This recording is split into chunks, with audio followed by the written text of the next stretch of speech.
কিছুদিন পূর্বে মায়ানমারের আমার জাতির ভাইদের মুসলমানদের উপর কি পরিমাণে নির্যাতন হলো। মায়ের কোল থেকে শিশু বাচ্চাকে টেনে নিয়ে নদীতে ফেলাই দিল, দিয়ে তাকে সকলে মিলে ধর্ষণ করে তারপরে চায়ের হাত পা কেটে তাকেও মারা হলো। আজকের বিশ্বের চতুর্দিকে চেয়ে দেখেন, ফিলিস্তিনের দিকে চেয়ে দেখেন, ইসরায়েলের সৈন্যরা, কুখ্যাত সন্ত্রাসীরা আমার জাতির ভাইদের উপর কি পরিমাণে নির্যাতন নিপীড়ন শুরু করে দিছে। কাশ্মীরের দিকে চেয়ে দেখেন কি পরিমাণে নির্যাতন শুরু করে দিছে। একটা জীবন্ত মানুষকে ধরে নিয়ে যদি তার হাত কেটে দেওয়া হয়, যদি তার চোখ তুলে নেওয়া হয়, যদি তার পাও কেটে দেওয়া হয়, বলেন তো ভাই তার অন্তরে ভয় লাগে কি লাগে না? লাগে। এই ভয়ে সে কান্দে কি কান্দে না? আল্লাহ তাআলা বললেন, ও ফেরেশতা, আমি যা জানি তোমরা তা জানো না, সুতরাং তোমাদের কোনো কথা শুনবো না, আমি মানুষ তৈরি করব। বলেন সুবহানাল্লাহ। কাল কিয়ামতের ময়দানে আমার আল্লাহ তাআলা একটা মাহফিলের আয়োজন করবে, একটা মাহফিলের আয়োজন করবে। কাল কিয়ামতের ময়দানে আমার আল্লাহ জান্নাতি মানুষদেরকে নিয়ে একটা মাহফিলের আয়োজন করবে রে বাবা। আজকের এই মাহফিলের মঞ্চে যারা বসতে পারবে, আজকের এই মাহফিলের শ্রোতা যারা হইতে পারবে, কাল কিয়ামতের ময়দানে জান্নাতের মাহফিলের শ্রোতা হইয়া যাইবে। বলেন সুবহানাল্লাহ। He will be a meeting of the people of paradise will attend the meeting as the chief guest Hazrat Muhammad sallallahu alaihi wasallam. Odu suratul Yasin al Qur'anil Hakim. ও দুনিয়ার মুসলমান ভাই আমার বন্ধুরা, এই মাহফিলের সভাপতি হবেন আমার সৃষ্টিকর্তা স্বয়ং আল্লাহ। চিল্লাই বলা যাবে কি সুবহানাল্লাহ। এই মাহফিলে আল্লাহ তাআলা হযরতে আদমকে দিয়ে কোরআন তেলাওয়াতের মধ্য দিয়ে আল্লাহ তাআলা মাহফিলের আয়োজন শুরু করে দিবে। কারণ হযরতে দাউদ আলাইহিস সালাতু ওয়াস সালামের কণ্ঠ সবার থেকে ভালো ছিল। বলেন ঠিক কিনা? ও দুনিয়ার মুসলমান, এই দিন আমার আল্লাহ তাআলা বান্দাদেরকে আর রহমান আল্লামাল কোরআন তেলাওয়াত করে শোনাবে। বলেন সুবহানাল্লাহ। আমরা যারা আজকের এই মাহফিলে শুনতে আসবো, আজকের মাহফিল যারা আমরা শুনবো, কাল কিয়ামতের ময়দানে আমরা জান্নাতের শ্রোতা হয়ে যাব। বলেন সুবহানাল্লাহ।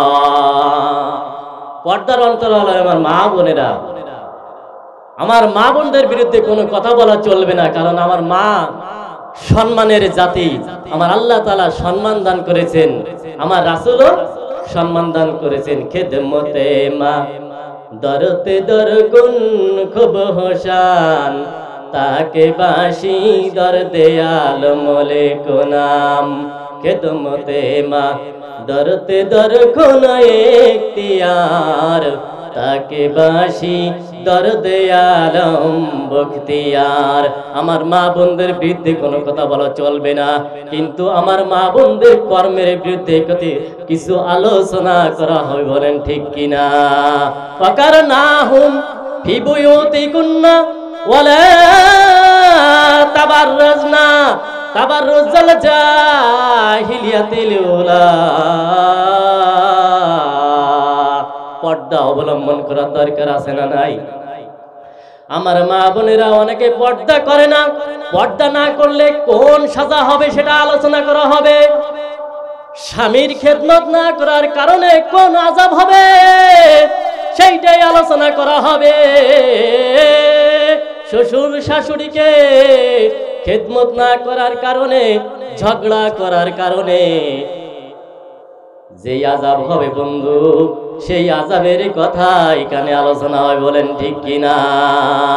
আমি আলোচনার শুরুতে রেখেছি ও আল্লাহ আস সময়ের কসম, আল্লাহ তাআলা সময়ের কসম খেয়েছেন কেন? দুনিয়ার মুসলমান, আমার আল্লাহ তাআলা এই দুনিয়ার তামাম মাখলুকাত গুলো সময়ের সাথে সম্পৃক্ত করে সৃষ্টি করেছেন। আল্লাহ আসর, সময়ের কসম,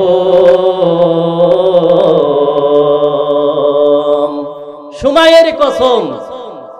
আল্লাহ তাআলা আমাদের পিতা হযরতে আদমকে যখন সৃষ্টি করবেন, ফেরেশতাদের নিয়ে বসে, ও ফেরেশতারা তোমাদের মতামত ব্যক্ত করো, আমি আদম তৈরি করতে চাই, আমি মানুষ তৈরি করতে চাই। ফেরেশতারা সেদিন বলেছিল কি, যে আল্লাহ মানুষ তৈরি করার দরকার নাই, কারণ দুনিয়াতে এরা মারামারি করবে, কাটাকাটি করবে, হয়রানি করবে। হচ্ছে কি হচ্ছে না? কিছুদিন পূর্বে মায়ানমারের আমার জাতির ভাইদের, মুসলমানদের উপর কি পরিমাণে নির্যাতন হলো।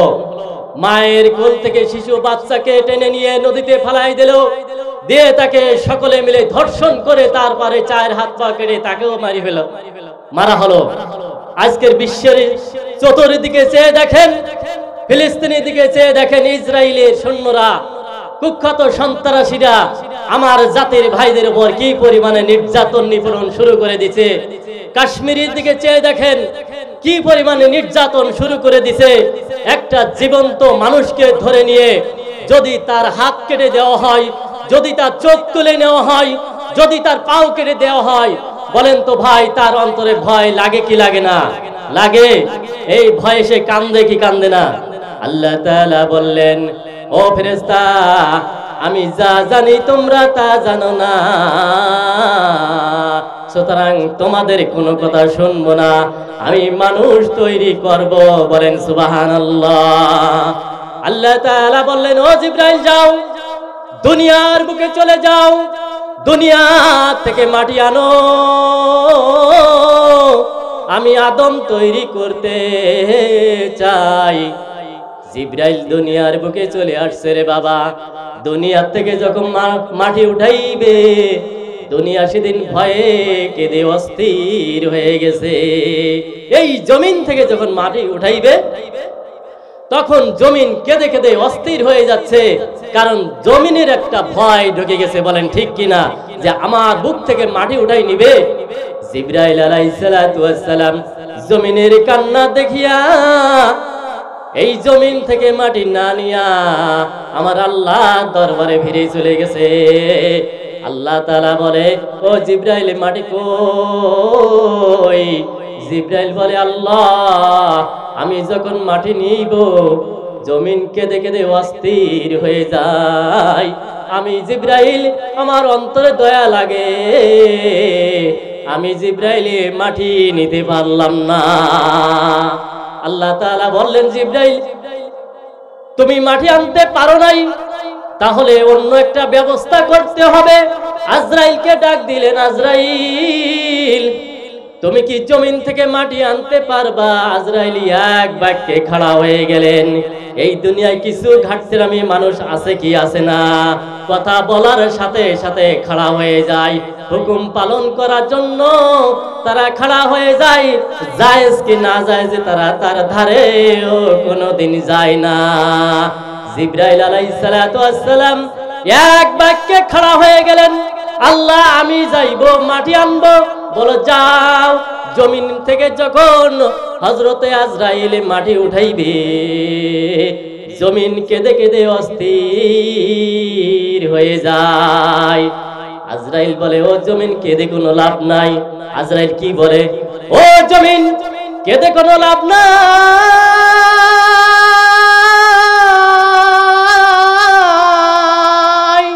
আমি আল্লাহর ফেরেশতা আজরাইল, আমি আল্লাহর হুকুম পালন করতে চাই। বলেন ঠিক কিনা? জমিনের কোনো কথা শুনলেন না, জমিনের বুক থেকে মাটি উঠাইয়া আমার আল্লাহ তাআলা দরবারে ফিরে চলে গেলেন। বলেন ঠিক কিনা? আমার আল্লাহ তাআলা চিন্তা করে, আজরাইল যখন জমিন থেকে মাটি আনতে পারলো, এই আজরাইলকে দিয়ে সমস্ত প্রাণীর জান মারা যাবে। বলেন ঠিক কিনা? আজরাইল সেদিন দায়িত্ব দিয়ে দিলেন, মানুষ গরু মারবা, ছাগল মারবা, সমস্ত প্রাণীর মারার দায়িত্ব আমি তোমাকে দিয়ে দিলাম বাবা। এই আজরাইল আমাদের কাছে আসবে একদিন, বলেন ঠিক কিনা? মাইদুরহু মজবুরহু আই সৈয়দে আলম, মাইদুরহু মজবুরহু আই সৈয়দে আলম, दीदार देखात नहीं आवाज सुनाबो, दीदार देखात नहीं आवाज सुनाबो। दुनिया में हो दुनिया का तमबगार नहीं हो, दुनिया में हो दुनिया का तमबगार नहीं हो। बाजार से गियो जाओगो खरीदार नहीं हो, बाजार से गियो जाओगो खरीदार नहीं हो। একদিন আজরাইল আপনার নিকটে আমার নিকটে চলে আসবে, বলেন ঠিক কিনা? এই আজরাইল যেদিন আসবে, দুনিয়ার মায়া ত্যাগ করিয়া দিকের বীজ ডার্ক রুম, কবরটা হইবে অন্ধকার ঘর। ওই কবরে সকলকে চলে যাওয়া লাগবে, বলেন ঠিক কিনা? দিকের বীজ ফার্স্ট স্টেশন কবর হইবে তোমার জন্য আমার জন্য, ও বন্ধু সকলের জন্য জান, সকলের জন্য আখেরাতের প্রথম ঘাঁটি কোনটা? আখেরাতের প্রথম ঘাঁটি হইল কবর বন্ধু। ওই কবরে যাওয়ার আগে কিছু সামানা দরকার আছে না নাই? কবরে যে যাবেন, কবরে যাওয়ার আগে কিছু সামানা দরকার আছে না? এই সামানা দরকার, এই সামানা জোগাড় করতে হলে বন্ধু সময়ের মূল্য দিতে হবে। Proper use of time is the best way of success. The most important time is now. সময়ের সদ্য ব্যবহার সফলতার সর্বোৎকৃষ্ট পথ। যেই সময়টা আপনি পাইছেন, এই সময়টা হইল মূল্যবান, বলেন ঠিক কিনা? আমরা মরণের আগে আমরা এক সময় কোথায় ছিলাম বলেন তো বাবাজি? আমরা এই দুনিয়াতে এখন আছি, এই দুনিয়ার এখন বর্তমানে আছি। দুনিয়ায় আসার আগে আমরা মায়ের গর্ভে ছিলাম। কোথায় ছিলাম? মায়ের গর্ভে ছিলাম। মায়ের গর্ভে থাকার আগে আমরা একটা জগতে ছিলাম বাবা। ওই জগৎটার নাম হচ্ছে রূহ জগৎ, বলেন ঠিক কিনা? রূহ জগতে যে সময় আমরা ছিলাম, ওই সময় একটা নির্ধারিত সময় আপনার জন্য আমার জন্য আল্লাহ করে রেখেছে রে বাবা। ওই সময়টা যখন চলে গেল, আমার আল্লাহ বললেন, বান্দা তোমাকে এখানে আর থাকা চলবে না, তোমাকে মায়ের গর্ভে চলে যেতে হবে। কোথায়? মায়ের গর্ভে 10 মাস 10 দিন অথবা 9 মাস 10 দিন আমরা ওখানে থাকলাম। ওই 9 মাস 10 দিন অথবা 10 মাস 10 দিন থাকার পরে আমার আল্লাহ তাআলা বললেন, বান্দা তোমাকে এখানে আর থাকা চলবে না, মায়ের গর্ভের সময় তোমার জন্য শেষ হয়ে গেছে। কি? মায়ের গর্ভের সময় তোমার জন্য শেষ হয়ে গেছে। এক টান দিয়ে আল্লাহ তাআলা জমিনে আমাদেরকে পাঠায়া দিলেন। এই জমিনে আসিয়া মায়ের বুকের দুধ খাইয়া, ও বান্দা আস্তে আস্তে করে তুমি বড় হতে থাকলে, বলেন ঠিক কিনা? 1 বছর বয়স চলে গেল, 2 বছর বয়স চলে গেল, এমনই ভাবে 10 বছর যখন চলে গেল বন্ধু, এই 10 বছর সময়টাকে শিশুকাল ধরা হয়। এই শিশুকাল যদি আপনি এখন সারা জীবন, এখন সারা দিন যদি নামাজ পড়েন, জিকির আজকার, কোরআন তেলাওয়াত করে যদি আল্লাহর কাছে ফরিয়াদ করেন, আল্লাহ ওই শিশুকালটা খুবই ভালো ছিল, আল্লাহ ওই শিশুকালটা আমার একটু ফিরাইয়া দিন। কারণ শিশুকালে কোনো চিন্তা থাকে না। ব্যবসা বাণিজ্য চিন্তা থাকে, কামাই রোজগারের চিন্তা থাকে, খাওয়া দাওয়া চিন্তা থাকে, কোনো কিছু চিন্তা থাকে না।